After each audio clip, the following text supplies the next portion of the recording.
Pantura, kita bicara Jawa Tengah nggih, Pekalongan dan Semarang, Kota Semarang. Aluvial muda masih proses pengendapan, pemampatan, proses kompaksi, pemampatan akan terus terjadi. Percepatan penurunan muka tanah, termasuk kalau ada industri, kalau ada pemukiman, pasti butuh air. Selama belum ada jaringan PDAM di situ, mereka akan mengebor sumur pastinya. Dan itu pengambilan air tanah, apalagi tidak terkontrol dan sangat berlebihan, terutama untuk industri, maka akan terjadi kekosongan pori di dalamnya. Tekanan air porinya akan berkurang, maka terjadi penurunan muka tanah.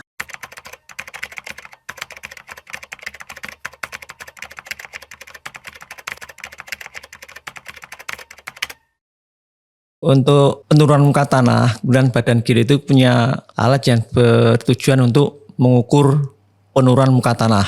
Sejak tahun 2015 sampai 2023 itu beberapa data penurunan muka tanah di pantai utara Jawa pada umumnya, mulai dari Jakarta sampai Surabaya, itu sudah terukur. Dan di Jakarta misalnya, itu penurunan 0,1 sampai 8 cm per tahun. Kemudian ke arah timur, Bandung, timur ke tengah, itu 0,1 sampai 4,3 cm per tahun. Kemudian di Cirebon itu sekitar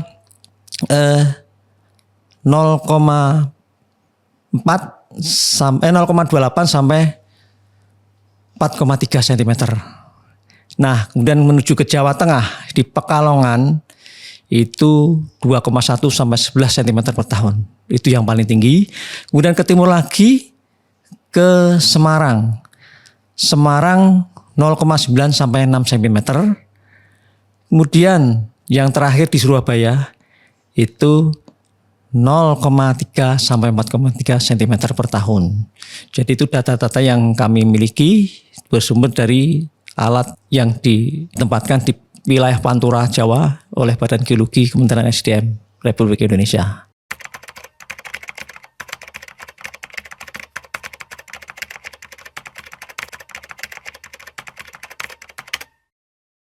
Tahun 2021 saya ditugasi di kampus Undip Jepara yang lokasinya persis di pinggir laut. Dan ini salah satu kampus yang keberadaan airnya termasuk air yang asin. Maka saya mengusulkan untuk membangun satu unit sistem desalinasi dengan kapasitas 200.000 liter per hari. Cukup untuk memenuhi kebutuhan kampus kami di Teluk Awur di Jepara. Jadi kampus ini sekarang termasuk kampus yang kualitas airnya standar hotel bintang 5. Nah, tentunya belum berdampak ke masyarakat karena baru digunakan di kampus. Ya. Di tahun 2023 ada kesempatan untuk mendapatkan pendanaan dari luar negeri. Ya. Ada program koneksi dari Kedutaan Besar Australia di Indonesia dengan syarat punya mitra dari kampus Australia. Lalu kami bergandengan dengan Australian National University ANU untuk mengusulkan salah satu topik, dan topiknya pada saat itu berkaitan dengan perubahan iklim. Kami memilih topik tentang sistem desalinasi yang menggunakan energi surya sebagai sumber listriknya. Maka mesin yang kedua ada di Jepara, mesin desalinasi dengan kapasitas yang sama, 200.000 liter per hari juga, menggunakan energi dari solar panel.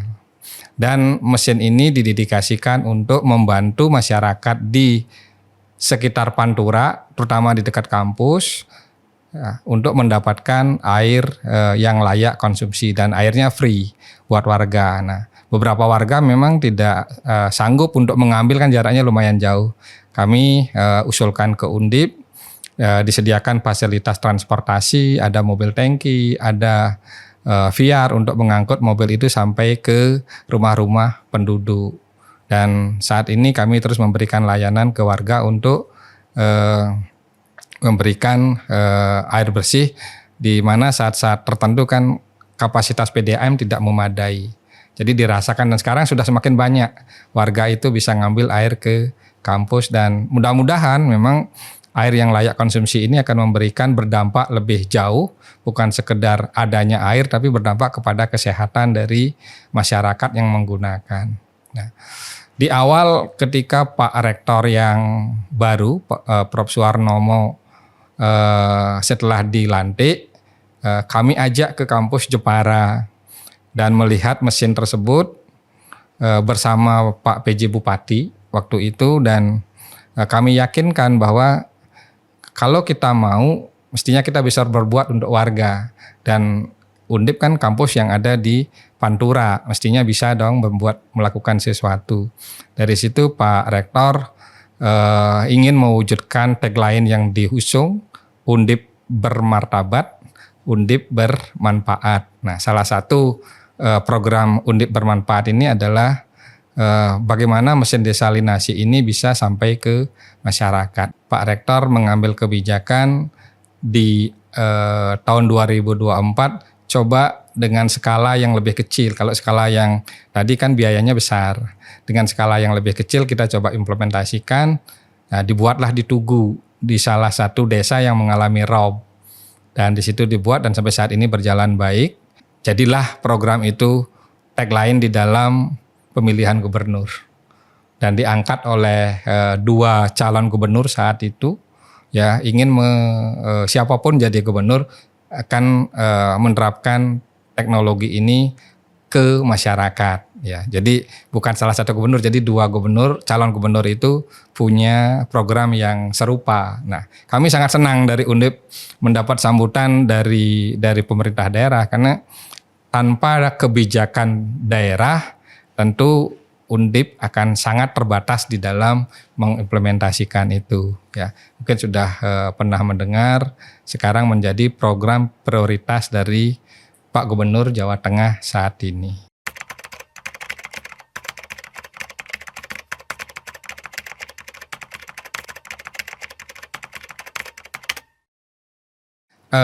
Apa yang dijalankan saat ini, kalau kita ingin melihat dampak langsungnya pasti tidak, karena mesinnya kan kecil-kecil.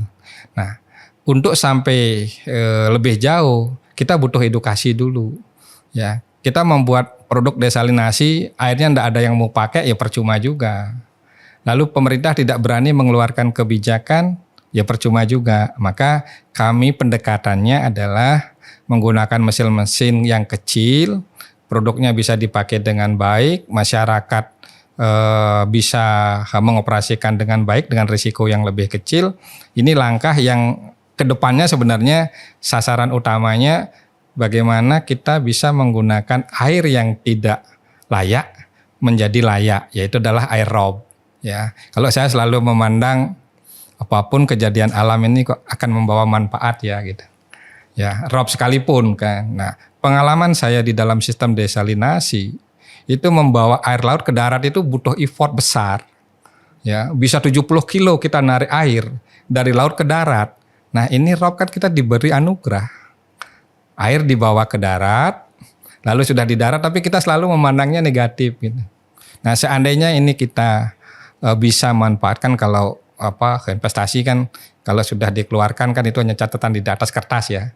Tapi begitu dia memberi manfaat ya, bagaimana misalnya kayak Singapura, Arab Saudi kan semua teknologinya sebenarnya ini. Ya, mengolah air laut, air limbah didesalinasi menjadi air yang siap minum. Jadi kalau kita ke Singapura minum air keran, ya airnya sebenarnya air laut dan air yang dari daur ulang tadi. Gitu. Nah, rob kita kadang-kadang berdampak negatif kan banjir, disebabkan oleh masuknya air laut ke darat. Nah, air laut bisa masuk ke darat ya ada dua, pasti pasang surut. Laut terjadi pasang kemudian surut. Dulu kok tidak terjadi ya kita sebut-sebut bahwa tanah di pesisir utara ini turun akibat salah satunya pengambilan air tanah yang menyebabkan daratan menjadi turun. Nah, dengan kita meyakini ini, maka solusinya apa? Kita batasi, kalau bila perlu dihentikan penggunaan air tanahnya. Saya sudah menyampaikan ke Pak Rektor, kemudian ke teman-teman yang lain dari tim pembangunan, agar air tanah itu bisa dikurangi pengambilannya, ya harus ada mesin yang skala gede, yang skala besar. Tapi kalau cuma 4 kubik sehari ya tidak berdampak gitu. Tapi kalau nanti sudah kapasitas yang dimiliki sama dengan Arab Saudi, sama dengan Singapura, mungkin sama dengan di Timur Tengah yang negara tandus seperti itu bisa menjadi subur, itu karena air desalinasi. Nah ini kan peluang ya bagi kita di Indonesia gitu. Jadi secara tidak langsung kalau kita bisa menggunakan air rob ini untuk bahan baku desalinasi, kita menghasilkan air tawar, barulah eksplorasi air tanah itu akan berkurang, mungkin bahkan bisa berhenti. Dan ini kan harus kebijakan, regulasi yang harus berperan di sini ya, dengan berbagai aturan main di regulasinya lah gitu. Saya sih masih mimpi itu di Jawa Tengah ada mesin desalinasi terbesar di Indonesia, wah jadi dekat dengan Undip senang sekali saya. Ya mudah-mudahan ada kepercayaan dari pemerintah untuk kita membangun sesuatu yang bermanfaat seperti itu.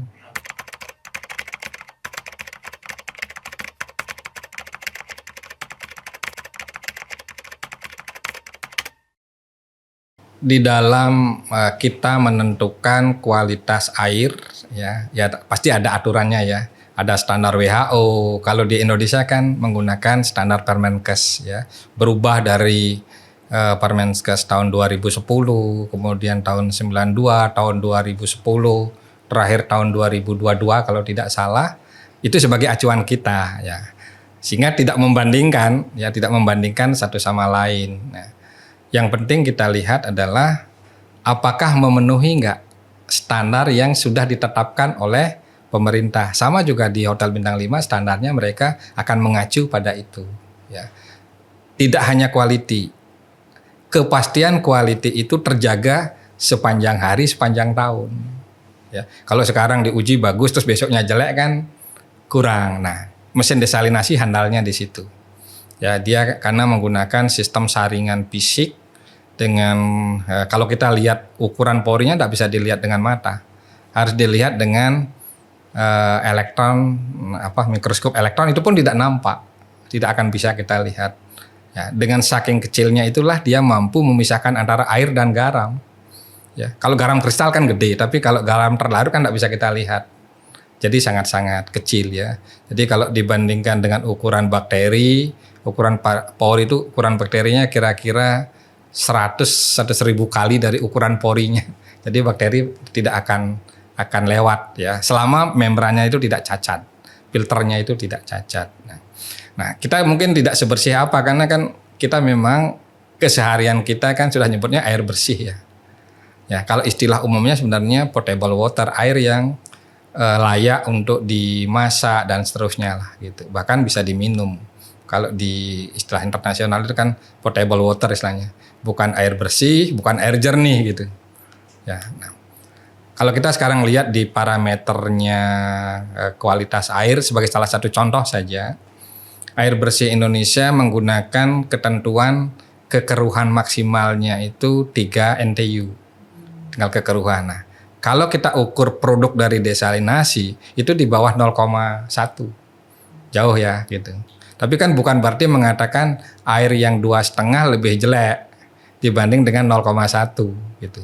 Nanti kita malah bisa menimbulkan persepsi tidak baik, tidak nanti kalau ada air-air yang dihasilkan oleh teman-teman dengan kualitas yang tadi 2,5 NTU dan sebagainya kan ya dia memenuhi ketentuan yang berlaku gitu. Dari tahun 2024 ke tahun 2025 sekarang bulan April itu baru terpasang 3 unit. Ya, ada di yang kecil ya. Nah, terlepas dari yang besar di Jepara, ada di Tugu Demak 1, di Blora 1, kemarin baru di Pekalongan ya. Ya secara garis besar sih mestinya warga senang ya. Karena dapat yang awalnya tidak ada air, sekarang dapat air. Saya punya pengalaman di Kedung, perbatasan antara Kedung Malang, perbatasan antara Jepara dengan Demak. Itu kami ngantar air sampai jam 10 malam itu. Karena mereka benar-benar tidak ada air, karena PDAM pun tidak bisa nyuplai karena air tawarnya tidak ada untuk bisa dikirim. Dan kebetulan saya sering lewat pas ke Jepara, ketemu petugas PKH, pendamping keluarga harapan itu, menyampaikan ke kami kalau bisa dibantu untuk dikirim ke desa itu kami kirim gitu. Jadi kami kirim 3-4 mobil tangki sehari ke mereka. Gitu.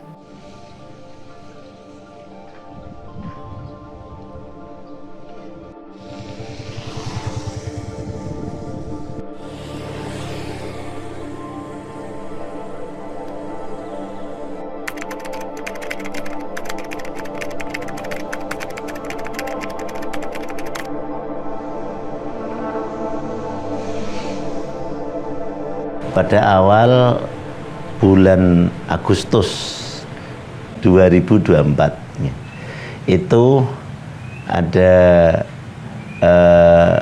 kunjungan dari Bapak Rektor dan teman-teman dari Undip datang ke sini. Nah, kebetulan setelah melihat di sini kebutuhan tentang apa itu air itu sangat-sangat sangat kurang istilahnya, karena dari kami pondok pesantren itu pakai air dari, sementara penggunaannya luar biasa, kebutuhannya luar biasa, karena tiap bulannya tiap 2 minggu sekali itu 1 juta tiap 2 minggu sekali, berarti dalam 1 bulannya 2 juta, kurang lebihnya 2 juta. Melihat hal seperti itu, mendengarkan cerita dari kami itu seperti itu tentang kebutuhan air, beliau kayaknya tersentuh, akhirnya ada niatan untuk membantu kami. Di samping untuk apa itu kebutuhan mandi, cuci, ya, sekaligus beliau ingin bantu juga untuk kebutuhan air minum. Kalau sebelum pakai mesin ini, kami mengeluarkan dana untuk listrik itu 1.400.000 sampai 101.600.000. Nah, setelah pakai mesin ini hanya kisaran 2 juta, 2.100.000 tiap bulannya. Jadi alhamdulillah kami dapat sisa daripada apa yang kami keluarkan dari sebelum dan sesudah pakai mesin ini, alhamdulillah cukup lumayan untuk dikembalikan pada anak-anak yang membutuhkan di pondok pesantren ini. Kalau untuk pemeliharaannya, sementara ini dari pihak teknisi dari Undip masih mendampingi beliaulah, umpama ada kerusakan, ada yang mau diganti, itu beliau teknisi dari Undip, anak buahnya Profesor Nyoman itu. Nah, cuman dari kami dari pondok juga menyiapkan anak atau santri yang kami upayakan untuk bisa melihat agar nanti umpama ada kerusakan kecil harus ada yang diganti, dari kami bisa secara mandiri menanganinya gitu. Oh, jelas beda Pak. Kalau dari keran yang ngambilnya dari situ ya masih ada asin-asinnya. Kadang-kadang kalau dulu pernah waktu di sini masih ada kandang ayam, punya ayam dulu pesantren. Sebelum ada abrasi ini, itu sering dicekkan, dimasukkan ke lab, dilabkan itu airnya. Itu keasinannya cukup lumayan. Jadi kalau di ternak itu bisa bikin mencret. Nah, cuman kalau orang kan kekebalannya kan lebih kuat, jadi kan mungkin tidak seperti itu. Beda dengan air yang hasil sekarang ini. beda. Ini tergantung mau dibikin maksimal atau cukup menurut rasa yang diinginkan oleh lingkungan sini. Kenapa? Kalau pH-nya semakin bagus, orang sini bilangnya kok rasanya pahit gitu. Akhirnya disesuaikan dengan lidah-lidah orang sini.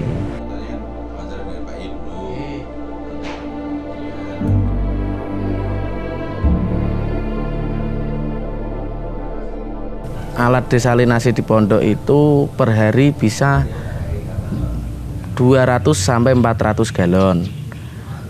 Lah, konsumsi listrik itu per meternya itu 1.200. Per meter kubiknya itu 1.200. Untuk kebutuhan minum dan untuk minum santri pondok sendiri dan warga sekitar. Lah, hasil dari istilah penjualan itu dari warga sekitar itu dibagi 50% untuk subsidi anak-anak yang tidak mampu di pondok pesantren, dan yang 50% itu untuk biaya perawatan, maintenance, dan corot ini upah untuk yang nganter galon-galon itu di warga sekitar. Ya, di sini waktu air pasang, air sumur pun ikut terkontaminasi air pasang. Ya, jadi ya rasanya agak asin. Waktu dicek itu kadar garamnya itu 2,3. Jadi masih terasa banget asinnya. Ya, alhamdulillah setelah adanya alat desalinasi ini, pondok terutama sangat terbantu adanya alat desalinasi ini. Sangat terbantu, walaupun ada air pasang setinggi mungkin, alhamdulillah airnya tetap aman, tidak terasa asin.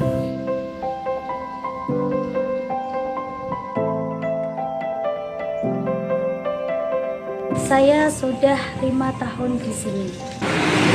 Kalau di sini itu sehari-harinya pakai air kran ya Kak. Untuk rasa atau perbandingannya dari dulu dan sekarang itu kalau sekarang itu lebih segar, lebih melimpah airnya dari dulu. Karena dulu itu airnya cuma sedikit, mandi aja cuma 1 kali.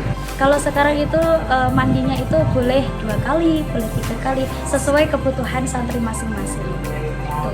Kalau untuk air minum sehari-hari dari dulu itu rasanya tuh kurang nikmat ya, kurang seger kalau menurut saya. Tapi kalau sekarang itu airnya lebih jernih dan menurut saya itu lebih seger. Apalagi kita minum dari pendingin, itu rasanya itu lebih seger sekali dari air minum yang sebelum ada desalinasi.